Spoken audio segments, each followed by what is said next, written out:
Halo anak-anak, kita jumpa lagi dalam pembelajaran kita hari ini. Kita masuk dalam pembelajaran kita yang bertema karya yang paling agung. Pembelajaran 6 ya, Pendidikan Agama Kristen, Sekolah Pelita Utama. Baik, sebelum kita masuk dalam pembelajaran kita, setiap anak-anak, mari kita bersatu hati, melipat tangannya dan menutup mata, kita berdoa. Terima kasih Yesus buat kasih setiamu yang kau berikan bagi setiap kami. Kami bersyukur buat hari ini karena engkau baik dan sangat baik. Berkati setiap anak-anak yang mendengarkan materi ini sehingga mereka bisa mengerti, bahkan terlebih lagi melakukan dalam kehidupan sehari-hari. Terima kasih Yesus, hanya dalam nama Tuhan Yesus kami berdoa. Amin. Baik, nah sebelum kita masuk dalam pembelajaran, Miss mau setiap kita untuk literasi dengan membaca Alkitab dari Yesaya pasal 52 ayat 13 sampai ayat yang ke-53. Oke, jadi dibuka Alkitabnya dulu, baru nanti di skip dulu, dan setelah di literasinya baru disambung lagi ya. Baik, kita masuk dalam pembelajaran kita hari ini, yaitu bertema karya yang paling agung. Nah, materi pembelajaran 6 kita, yang pertama rupa-rupa peran Yesus di dunia, yang kedua peran Yesus Kristus dalam karya penyelamatan Allah bagi manusia, dan yang ketiga pengorbanan Yesus Kristus, karya yang paling agung. Nah, kita masuk dalam materi yang pertama, yaitu rupa-rupa peran Yesus Kristus di dunia. Nah, selama hidupnya Tuhan Yesus menjalankan berbagai peran yang penting di dunia. Nah, ada beberapa peran Tuhan Yesus yang dilakukannya. Apa saja? Nah, di antaranya yang pertama, Ia sebagai penolong dalam kesesakan. Dalam kitab Injil dapat ditemukan bahwa Yesus sendiri melakukan tindakan yang ajaib, yaitu yang membebaskan orang-orang dalam kesesakan. Ketika Tuhan Yesus menyembuhkan orang sakit, sesungguhnya Tuhan Yesus tidak hanya memulihkan tubuh mereka yang sakit secara fisik ya, tetapi Tuhan Yesus juga memulihkan hubungan mereka dalam masyarakat pada waktu itu. Karena apa? Karena bagi orang Yahudi, orang yang sakit merupakan orang yang dianggap terkutuk. Nah, jadi yang sakit itu dianggap terkutuk, sehingga mereka seringkali dikucilkan dari pergaulan karena sakitnya. Bahkan beberapa dari mereka merasa dibuang oleh keluarganya, sehingga mereka terus-menerus mengalami penderitaan. Nah, Tuhan Yesus yang penuh kuasa itu menjadi penyelamat bagi mereka dan memberi harapan baru. Nah, dan mereka tidak lagi menganggap bahwa kehidupannya adalah suatu kesia-siaan. Mereka memiliki hidup yang baru. Ini yang pertama ya. Yang kedua, Ia sebagai guru agung. Nah, Tuhan Yesus adalah guru agung. Nah ya, hal ini dapat kita temukan dalam pengajaran-pengajarannya, baik kepada muridnya maupun kepada orang banyak. Bukan hanya isi dari pengajarannya yang baik ya, Tuhan Yesus juga menggunakan beragam metode dalam mengajar. Nah, salah satu yang sering digunakan oleh Tuhan Yesus adalah perumpamaan untuk mengajar, sehingga pengajarannya yang kaya akan makna dapat dipahami secara sederhana. Nah, Tuhan Yesus juga mengajar juga melalui kehidupannya, sehingga Dia mengajar melalui kehidupannya sehingga Ia memanggil 12 orang murid supaya mereka dengan sungguh-sungguh mengenal Tuhan Yesus dan merasakan kekuatan dari kasih serta kebaikan yang ada di dalam Tuhan Yesus. Nah, pada akhirnya mereka mau melakukan apa yang Tuhan Yesus ajarkan dan menjadi saksi hidup baginya. Nah, siapa saja yang 12 murid ini? Nah, ini yang mau kita pelajari. 12 murid Yesus itu diantaranya. Nah, ada yang tahu atau ada yang pernah mendengarkan? Ini ada lagunya sebenarnya loh. Nah, nama-nama murid Tuhan Yesus, nah ini dia. Simon, Petrus, Andreas, Yakobus. Nah, jadi nanti bisa dicek di Google untuk mengetahui bagaimana sih lagunya agar lebih cepat mengingat. Namun kalau sudah bisa mengingat tanpa menggunakan lagu juga bagus. Jadi ini adalah nama 12 murid Yesus. Nah, jangan lupa dihafalkan ya, ke-12 murid Yesus. Nah, boleh menggunakan lagu, boleh tidak menggunakan lagu ya. Nah, ini untuk tugas minggu depan ya. Misalkan cek kembali. Jangan lupa ya. Yang ketiga, yaitu peran Yesus sebagai Kristus terhadap ajaran dan sikap hidup para ahli Taurat dan orang Farisi yang menyimpang dari Taurat Tuhan. Dalam Perjanjian Baru kita dapat menemukan bahwa Tuhan Yesus seringkali berdebat dengan para ahli Taurat maupun orang Farisi. Nah ya, tetapi Tuhan Yesus sesungguhnya tidak membenci mereka. Tuhan Yesus hanya tidak senang pada sikap mereka yang seringkali menjadikan hukum Taurat sebagai jalan untuk menindas orang yang lemah atau memamerkan kepandaian dan mengambil keuntungan bagi dia sendiri. Nah, jadi Tuhan Yesus tidak benci mereka. Tuhan Yesus hanya tidak senang dengan sikapnya, bukan orangnya ya. Oke. Nah, Tuhan Yesus sangat kritis terhadap penyalahgunaan hukum Taurat dan sikap hidup orang-orang yang penuh kemunafikan. Tuhan Yesus sangat berani menyatakan kebenaran. Ya. Tuhan Yesus berani menyatakan kebenaran dengan tujuan agar mereka bertobat sehingga Taurat Tuhan itu tidak ternodai oleh tindakan mereka yang menyimpang.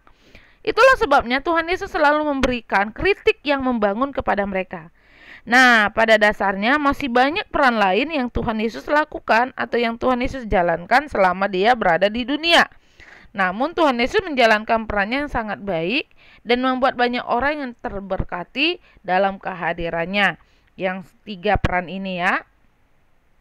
Nah, lalu setelah kita tahu perannya, kita akan belajar secara spesifiknya di sini, peran Yesus Kristus dalam karya penyelamatan Allah bagi manusia. Nah, kita pernah mendengar atau mengetahui kan ada beberapa peran yang Tuhan Yesus jalankan selama dia di bumi. Nah, tadi kita sudah mempelajari 3 perannya ya. Nah, namun dari peran itu semua yang paling penting, maksudnya yang agak terlebih penting, yaitu tentang peran Tuhan Yesus Kristus yang paling utama, yaitu perannya sebagai kurban penebus dosa manusia. Nah, ini yang paling utama ya, perannya ya. Dia sebagai kurban penebus dosa manusia. Ini yang paling utama perannya. Nah, Tuhan Yesus adalah tokoh semua, atau Tuhan Yesus adalah tokoh sentral dalam karya penyelamatan Allah bagi manusia, karena dialah juru selamat manusia. Nah, Matius pasal 27 ayat 32 sampai ayat 44 menyatakan bahwa Tuhan adalah jalan keselamatan. Tuhan adalah jalan keselamatan. Siapapun tidak dapat memperoleh keselamatan jika tidak melalui Dia. Dia menjadi jembatan bagi manusia untuk menuju kepada Sang Bapa. Dia memulihkan hubungan yang semula telah rusak akibat dosa manusia. Nah, kini melaluinya manusia tidak perlu lagi mempersembahkan kurban penebus, sebab pengorbanannya telah melunasi semua dosa dan kebangkitannya menjadi bukti bahwa maut tidak berkuasa lagi. Ya. Nah, pada dasarnya Allah Bapa yang Maha Kuasa pasti sanggup untuk mengampuni semua dosa manusia ya. Tetapi Allah memilih jalan pengampunan itu dengan mengorbankan dirinya melalui anaknya yang tunggal, Tuhan Yesus Kristus, dalam Yohanes 3 ayat 16. Nah, itu adalah cara yang sungguh luar biasa, sungguh di luar akal pikiran manusia. Karena Tuhan Yesus harus mati disalibkan seperti penjahat, padahal dia tidak bersalah loh. Nah, bagi orang Yahudi mati disalib adalah sebuah hinaan. Ya, jadi mati disalib itu adalah sebuah hinaan. Tetapi dia tetap memilih jalan itu. Dengan demikian manusia melihat pengorbanannya dan memandang hal itu sebagai suatu yang sangat berharga. Tuhan ingin agar setelah pengorbanannya itu manusia mengasihi Tuhan dengan lebih baik. Nah ya. Jadi Yesus mau agar manusia yang telah rusak oleh dosa kembali menjadi milik Allah dan melayani Allah, bukan menjadi milik dosa atau dunia. Ya.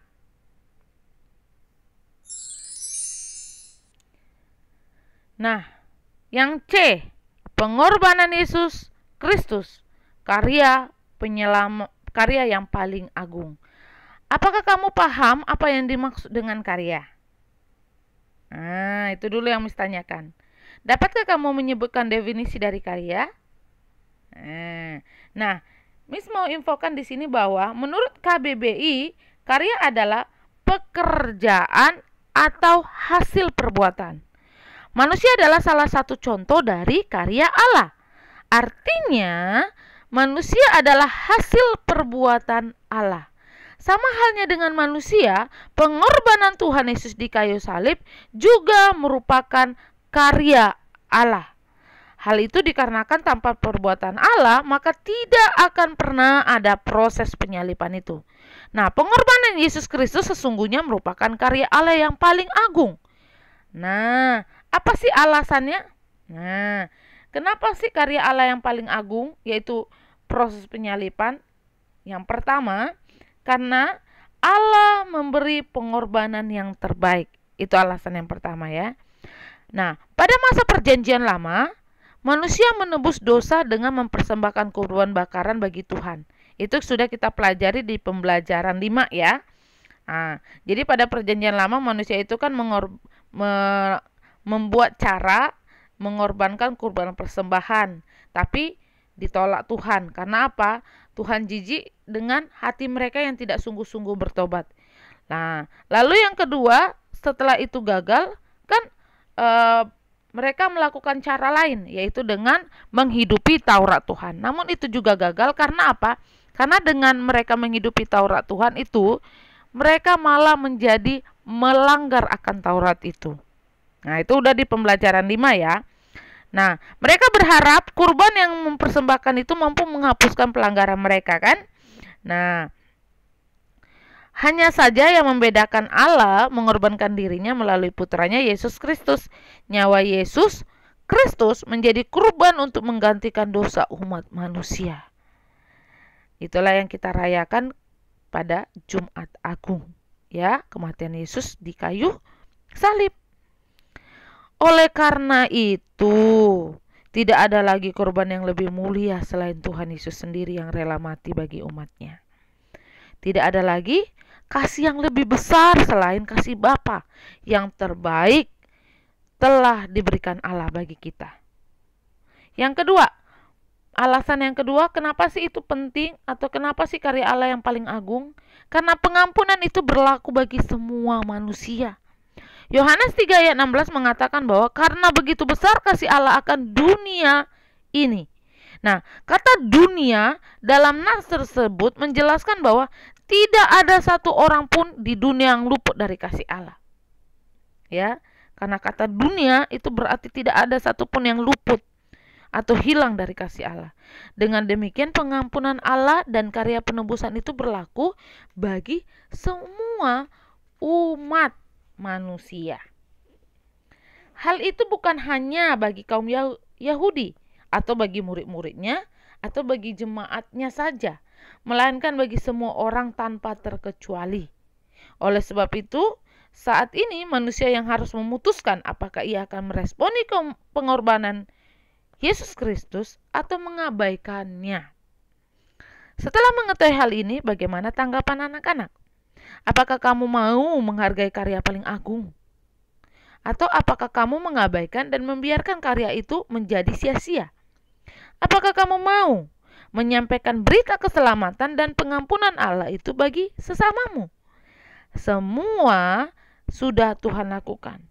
Nah, semoga Tuhan menaruh iman akan keselamatan dalam Yesus Kristus itu dalam hatimu ya, dan tercermin dalam tingkah lakumu.